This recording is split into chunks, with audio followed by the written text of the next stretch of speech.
everyone, here we are again at another information video from Asian College of Teachers. Asian College of Teachers is Asia's premium teacher training institute where we have 100 plus courses on teacher training and over 30,000 alumni in India and overseas. So today we are going to talk about one of the most challenges that are faced by teachers every day. If you have guessed it already, yes it is, you are correct. We are talking about MTI or mother tongue influence. Before we dive right into the challenge called MTI or mother tongue influence, I would like to talk about what is mother tongue influence in general. So first let us understand what is a mother tongue. So mother tongue is your native language, or in simple terms, whatever your parents teach you or whatever language you acquire from your parents, your mother. Yeah, so that's how you can simplify the whole term mother tongue. And when it comes to mother tongue influence, how that language influences all the other languages that you learn or you get exposed to later in your life. Like for example, if I take an Indian reference, if you are a Hindi-speaking person and then you learn English, so you would have that tonality, that sound kind of influenced. In other words, your English sounds would be different from the original English sound, and that will have traces of Hindi sounds.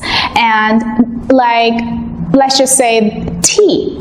A cup of tea. So when you say cup of tea, now we don't have in Hindi, you will not have a sound that is similar to tea. You might have tea, right? So when you say tea in English, it equals to tea in English again. But one is mother tongue influenced English, another is how original English would sound like. Alright, so that is how your mother tongue influence can be simplified into basics. Now, what the challenge that happens with teachers, especially if you are coming from a non-native or a non-English speaking country, or from a place where English is not spoken as the first language or the mother language. The sounds that we have in our system because of our mother tongue kind of gets into English in a way. So you might be very well spoken in English. You might not need to think so much before you actually speak. You can form sentences very smoothly, very efficiently. But when it comes to sounding like an English speaking person, somewhere you feel that essence is missing. And that is where a lot of teachers, a lot of non-native teachers have these challenges of the different challenges faced because of the mother tongue influence. So what mother tongue influence does to you, the negative things, of course it is a negative thing if we are talking about speaking in English as per the English the style. First thing is your self-confidence. That drops very low, right? Then you become very self-conscious. Why you become very self-conscious? Like when you are talking to somebody, or maybe you are talking to someone who is also a non-native speaker, but somewhere that person has got this sound better than yours. So in a way, when you are talking to that person, you get conscious that, oh, I don't sound like that person. My English sounds very basic. these are the things that usually comes to our mind as non-native speakers. Sometimes you're like, oh, I wish I could speak as smoothly as that person. I wish I had that accent, you know? We use that word quite a lot. But it's not about the tone or the accent. It is all about the sound that we fail to create because we have that strong mother tongue influence. Now, how to get rid of mother tongue influence? Now, it's pretty interesting because it requires a lot of personal practice. Now, it is kind of way similar to learning a language. Now, you can have teachers, they will give you the best possible practices that you can do, but at the end of the day, you need to help yourself, right? Now, how to get rid of mother tongue influence? Now, it's pretty easy, but at the same time, it requires a lot of practice. It is just, let's just say it is closer to like learning a language. So when you learn a language, you would have a coach or maybe a language teacher. Now, that teacher would give you like, you know, so many practices that you can do, all tailor-made. Getting rid of mother tongue influence is also somewhere like that, but at the same time, at the end of the day, you need to understand that you have to help yourself. So there is a lot of personal practice that you need to engage yourself in. The first thing is like, no matter what, you should read. Now, this is one word which is kind of used a lot, but reading is not really practiced. So read a lot. Read anything. Read your favorite novel, your like, you know, your magazine. Magazine can be any magazine. Your favorite like, you know, blogger, your favorite articles, or maybe the local newspaper.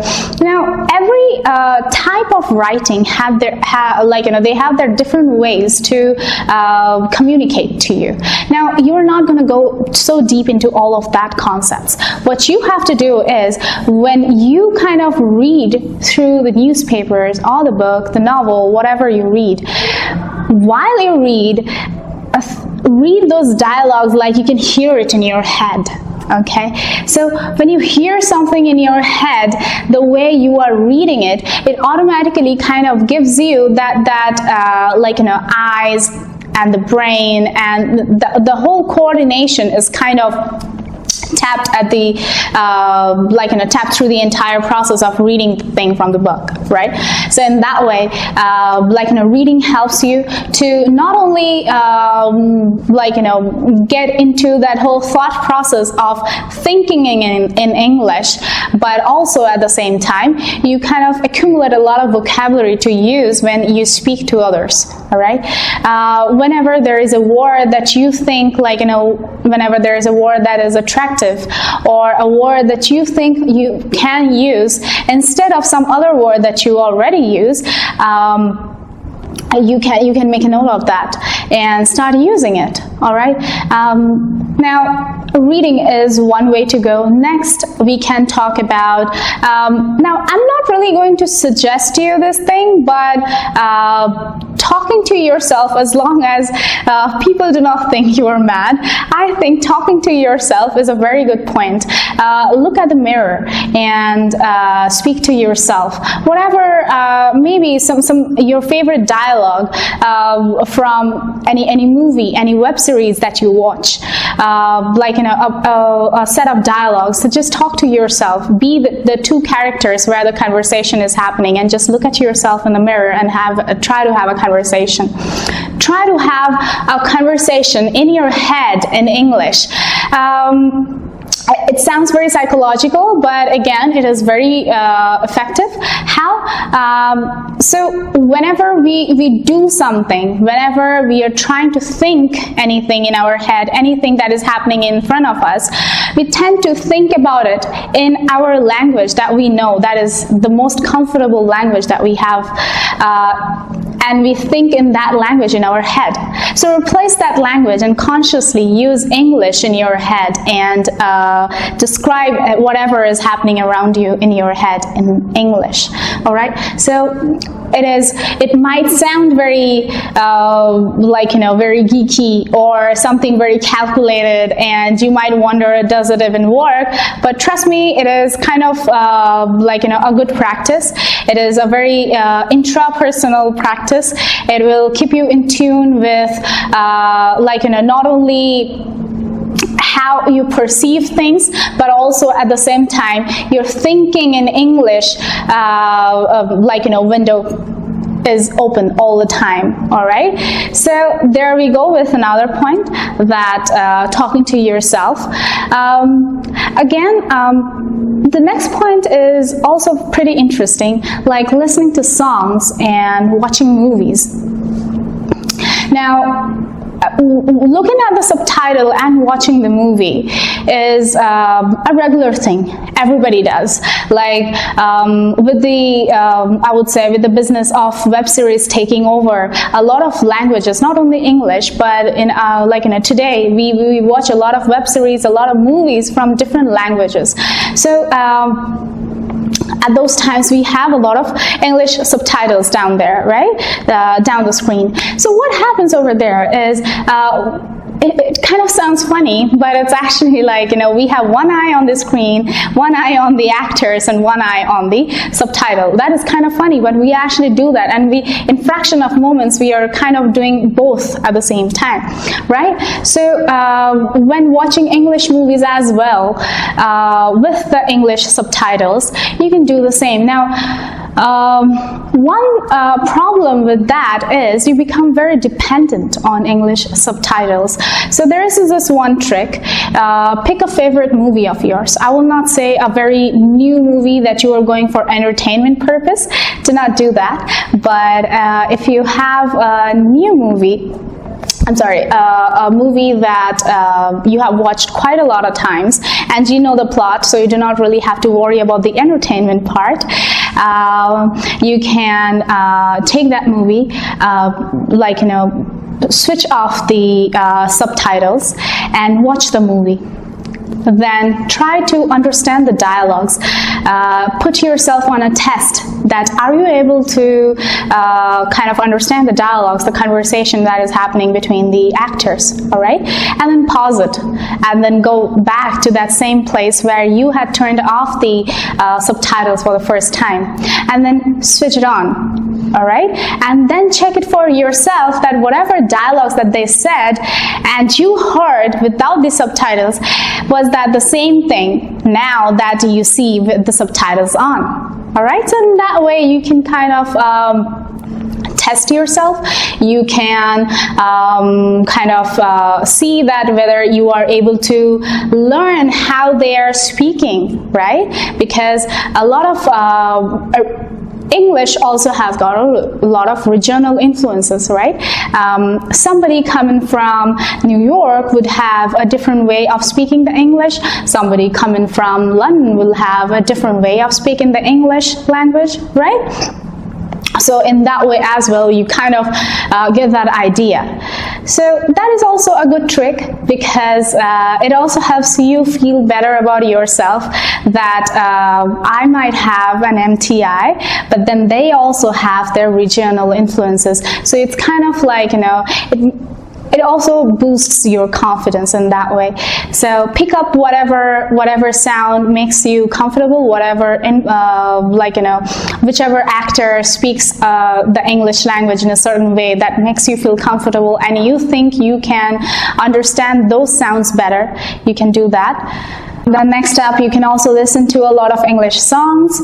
Every song has got a rhythm, ups and downs. So it kind of, there is a melody. So when you listen to a song, you can not only like the melody, become aware of the English way of, singing a song and the tones that they have, it usually, all right? So music and movies, these are quite popular ways of adopting to get rid of your mother tongue influence. But above everything, a daily communication, that is the key. all right? So to get rid of your mother tongue influence, you do not really have to think, okay, so I'm going to have a list of things that we are going to do every day, and this is the method, and I do this, and I will get my mother tongue influence all away from my life forever. No, it doesn't happen like that. It will not go away so easily, all right? It will stay with you, and even if maybe you go on listening to songs and you go on watching movies, chances are you might just give up one day and you're like, oh, I really need to see the subtitles without it. It is difficult for me because I'm over here to get entertained and not really learn the language or get rid of my MTI, right? So thoughts like that might come to you. So the key is to communicate daily. Whatever you learn, whatever sounds that you learn, whatever sounds which are present in English language, and how these sounds are very different from your mother tongue. Identify that, all right? Deal with English language as a very entirely different language from your mother tongue, right? And that is where you are going to become conscious and give conscious effort every day. So to bring all the points together, record your voice. Whenever you talk to yourself or whatever you learn a set of dialogues that you would like to practice, record your own voice and then listen to it and then compare it to from the source of the dialogues that you heard, and then you practice from there, okay? Compare it. Or if you have a language coach, a language teacher, take that recorded piece to your teacher and ask, is your tone correct? Are the sounds correct? Compare it, analyze it by yourself, take help of your English language teacher. But to end it, you should always remember that the key to get rid of your mother tongue influence is to speak in English as much as you can. Do not be scared, do not be shy, do not be anxious that I'm going to make mistakes, okay? Because if you do not make mistakes, you are not going to learn.